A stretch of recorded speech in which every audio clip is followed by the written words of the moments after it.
study chapter 1 of the ISTQB test manager syllabus today, which is testing process. The contents of this chapter are test planning, monitoring and control, test analysis, test design, test implementation, test execution, evaluating exit criteria and reporting, and test closure activities.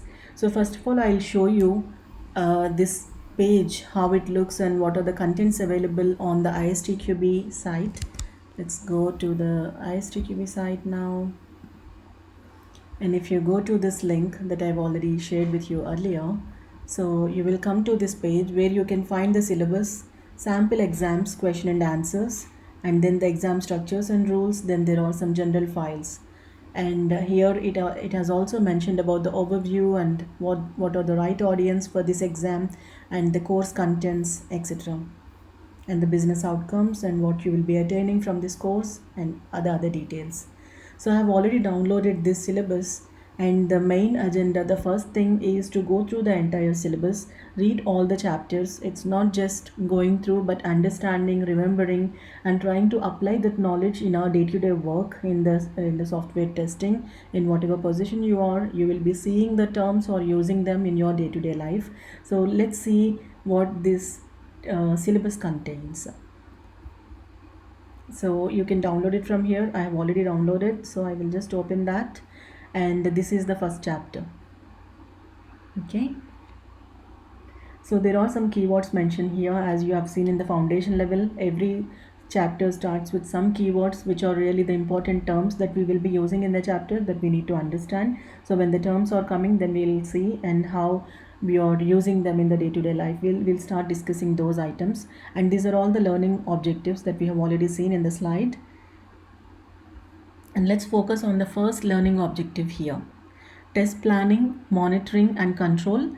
And also the K level here, it is mentioned as K4. That means you're analyzing that information. You're analyzing the test needs for a system in order to plan test activities and work products that will achieve the test objectives. So let's start going through test planning, monitoring and control.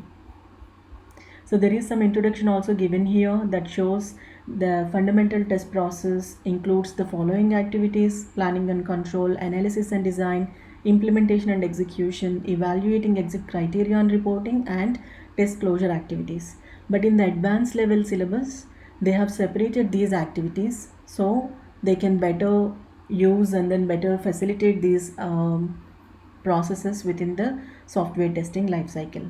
So planning and control, this is named as planning, monitoring and control.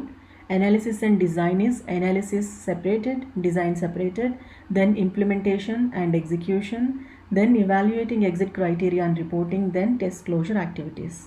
So this is the difference when it comes to the advanced level. So they wanted to mention that as introduction. And now let's move on and start with the test planning, monitoring and control. So the test planning, what it is basically. For each test level, test planning starts at the initiation of the test process for that level and continues throughout the project until the completion of closure activities for that level. So it's basically starting for each test level, okay, and it starts at the initiation of the test process, continues throughout the project until the completion of the closure activities for that level. So the test level, if you think that is a integration test level or a functional test level or a regression test level, whatever the test level that you think, the test planning starts for that in the initiation and it goes throughout the project until it is completed and the test closure activities are also done. It involves the identification of the activities and resources required. So what are the activities involved? It is going to identify that, and also the resources required to meet the mission and objectives identified in the test strategy. So this is also another keyword, right? So test strategy, basically what it will have the objectives or the mission to accomplish for the testing, and which way we are going to do it, that all that information will be there in the test strategy. Whereas test planning is for each test level in the project, we are having the test plan. So we can identify what are all the activities that we need to do and what are the resources we need, and so on, so to complete the objectives mentioned in the test strategy. Okay, So this is clear now.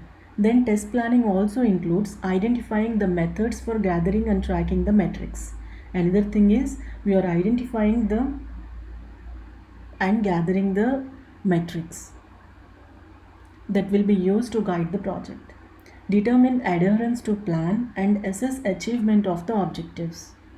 So what are the metrics that are useful to determine whether we are meeting the plan, are we adhering to the plan, are we going according to it, or are we deviating? And also to assess the achievement of the objectives. So if we have several objectives mentioned, how much we have achieved and how much is still pending. Those sort of metrics have to be identified, and then we need to gather and mention them in the test plan itself so we can better use those metrics in the project. So by determining these useful metrics during the planning stage itself, the tools can be selected, training can be scheduled, and documentation guidelines can be established. That is the purpose why we are having these metrics in the planning level itself. So this is clear so far. Let's move on. The strategy selected for the testing project help to determine the tasks that should occur during the planning stages. So whatever the strategy you are selecting, that is going to help you to determine the tasks that should occur during the planning stages. So what are the tasks you are going to do in your planning, that it will come from the test strategy itself. For example, when using the risk-based testing strategy, so if you have applied a risk-based testing strategy, in the chapter 2 you will have a more detailed information what are the types of test strategy available. That is all available in chapter 2, but here they have given a quick example. When using the risk-based testing strategy, risk analysis is used to guide the test planning process regarding the mitigating activities required to reduce the identified product risks and to help with contingency planning. So let's say you are using a risk-based testing strategy, okay, and risk analysis is also used to guide the test planning process regarding the mitigating activities. If you do the risk analysis, then only you will understand what are the mitigating activities required to reduce the identified product risks and to help with the contingency planning. So what are the mitigating measures we need to take if the risks for reducing the risks, and also if it happens, what is the contingency plan. So all that information will be available and we will be doing that in the risk analysis if you are applying a risk-based test strategy. If a number of likely and serious potential defects related to security are identified, a significant amount of effort should be spent developing and executing security risks. Likewise, if it is identified that serious defects are usually found in the defect specification, in the design specification, then the test planning process could result in additional static testing reviews of the design specification. So that's how actually you will use the risk-based approach. So if there are more defects found in a specific area related to security, then we will have to spend a lot of time developing and executing the security tests, right? And if it is identified that serious defects are found in the design specification, that means most of the defects are found from the design itself, then the test planning process could result in additional static testing. That means we will do the thorough reviews of the design specification to mitigate it basically when it happens. And if this is a kind of risk that is identified, then we will have to take some mitigating activities, some measures to reduce the occurrence of having these risks in the actual project. So risk information may also be used to determine the priorities of the various test activities. If you have already known that, okay, I think performance is my risk, I think that is the same example mentioned here. They say, for example, where system performance is a high risk, performance testing may be conducted as soon as integrated code is available. If they found this is a risk, then they will also apply the mitigating measure. So that means they will do the performance testing as soon as the integrated code is available. So that is the mitigating measure we are applying for the risk identified. Similarly, if a reactive strategy, so now risk-based strategy is one that we have discussed with the examples, and now we are saying if a reactive strategy is to be employed, planning for the creation of test charters and tools for dynamic testing techniques such as exploratory testing may be warranted. So this is reactive. So if it happens, then dynamically we will plan to do something. So this is not proactive. Reactive means we are reacting after something happened, right? So in this reactive strategy, planning for the creation of test charters and also the tools for dynamic testing techniques such as exploratory testing may be warranted. In addition, the test planning stage is where the approach to testing is clearly defined by the test manager. So in this test planning stage, what is the approach we are going to do? That approach is also clearly defined by the test manager, including which test levels will be employed. So if it is a unit test, integration test, UI test, functional test, those are all the test levels. So those test levels, what are the levels we are going to run, that is also mentioned in the test planning stage. The goals and objectives of each test level and what test techniques will be used at each level of testing. For example, in risk-based testing of certain avionic systems, a risk assessment prescribes what level of code coverage is required and thereby which testing technique should be used. So this is also another thing, right? Code coverage. So what level of code coverage, this is one of the metric, and we are mentioning in it, this is avionic systems is kind of, it's a separate and then very high secured domain. So there we are actually using the risk based testing approach. In that, the risk assessment prescribed what level of code coverage is required, and thereby which testing techniques should be used. So that much planning should be done, and it is all based on the risk and how much potentially how much damage it will cause if it happens for that business.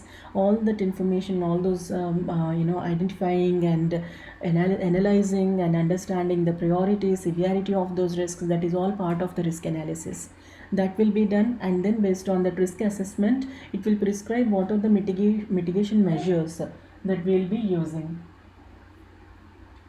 Complex relationships may exist between the test bases, example, specific requirements or risks, test conditions, and the tests that cover them. So test basis means what here? Test basis means whatever the test references, the references that you are using to create your tests, based on what you are creating your tests, that is called test basis. You will create your test based on specific requirements or some risks that are mentioned, or some design documents or some system requirement documents. So you will use several documents or several such information to create your tests. So they are saying complex relationships may exist between this test basis, test conditions, and the tests that cover them. So there are three terms here: test basis, and then test conditions, and then the tests. So each test can have multiple test conditions, right? So if this happens, what should happen? If this is my input, what should be my output? These are the test conditions. And test means the test cases. Test basis is using what you are creating the tests.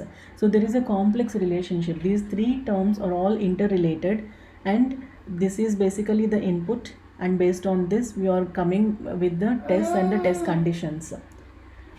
Many to many relationships often exist between these work products. So many to many relationships often exist, which is understood. These need to be understood to enable effective implementation of test planning, monitoring, and control. So we need to understand the relationship between these, the requirements, the test conditions, and the tests that are created. We need to understand the relationship between these to enable effective implementation of test planning, monitoring, and control. So if you are using some tools basically to create this, or if you are using some documents, how the matrix will happen, how the relationship is going to be linked with each other. So that we need to understand, so that the test planning, monitoring, and control can be effectively implemented. Tool decisions may also depend on the understanding of the relationships between the work products. Whatever the tools you are going to use, that also depends on this understanding. The linkage should be possible.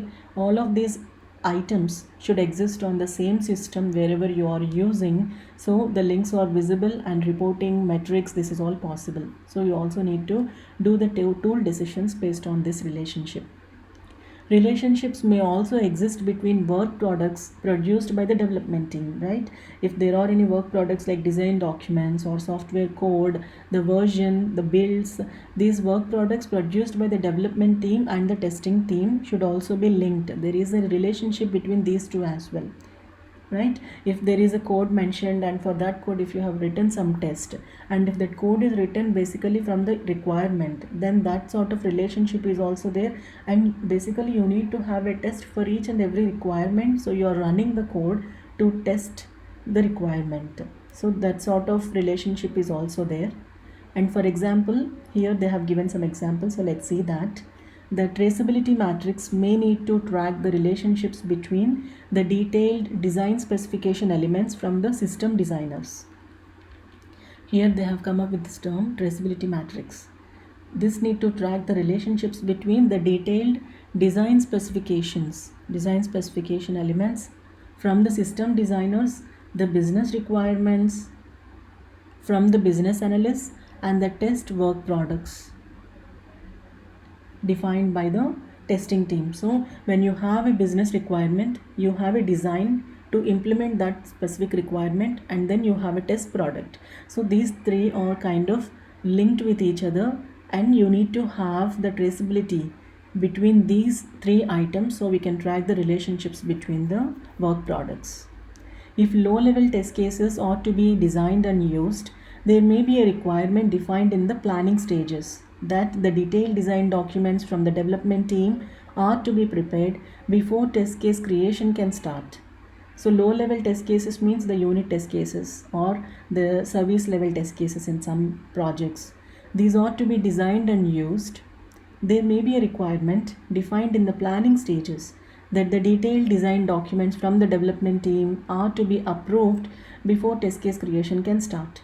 If during the planning stage, if you have taken the risk-based approach, and if the risk says there might be a lot of defects in the design, then you wanted to have these design documents approved before the test case creation starts, so you can assure that this is a stable design and this is an approved design that my test cases can be based on, so it's a good test basis for me.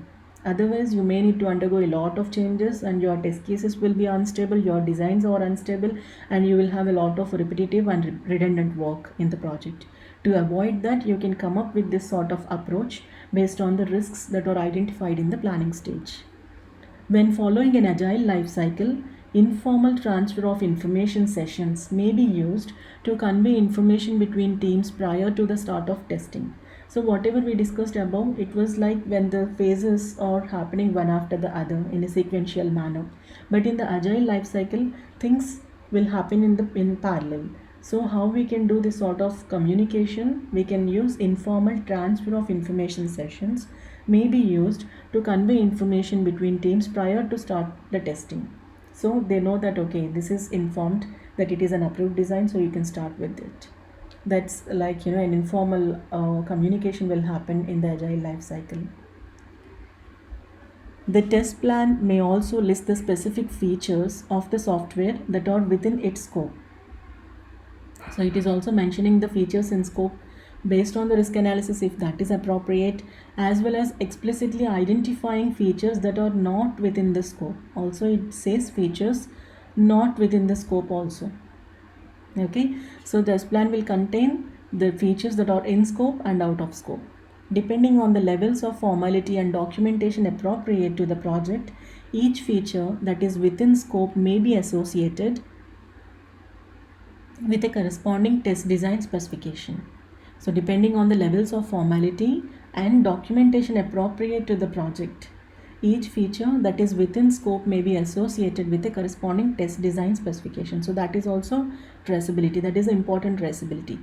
We call it as requirement traceability matrix, right? In our regular terminology, each feature will have a test design specification.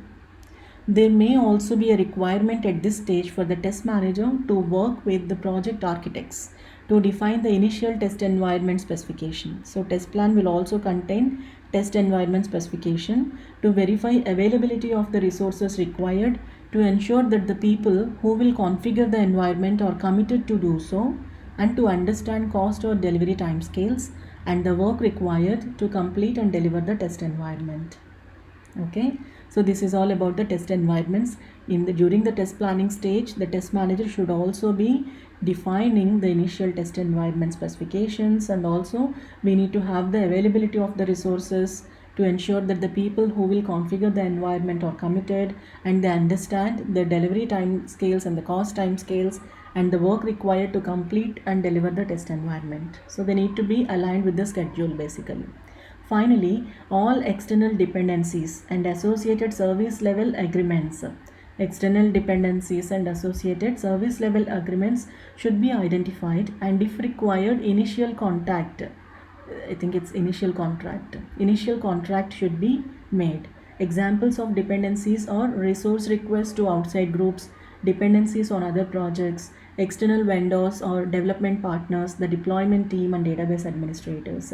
So if we have any external such dependencies, if you are doing a big system integration testing, then you need to understand what are the downstream or upstream applications that you need to be aligned with their timelines, with their roadmaps, and also if there are any external vendors, then there should be an SLA, and we also need to have the dependencies resolved with the deployment team, database administrators team, so everyone is aligned and they are providing their support to align with the schedule that you have. And also if there is any testing activities that need to be happen with the other teams, then they should also have this in their plan, so the resources are allocated accordingly. This is all about the test planning. So I hope it is clear, and we have covered the first learning objective, which is test planning. In the next video, we will start with test monitoring and control. I hope it helps. If you have any questions, or if there are any suggestions, if more inputs you want to add, please feel free to do so in the comment section. Thanks so much for watching this video.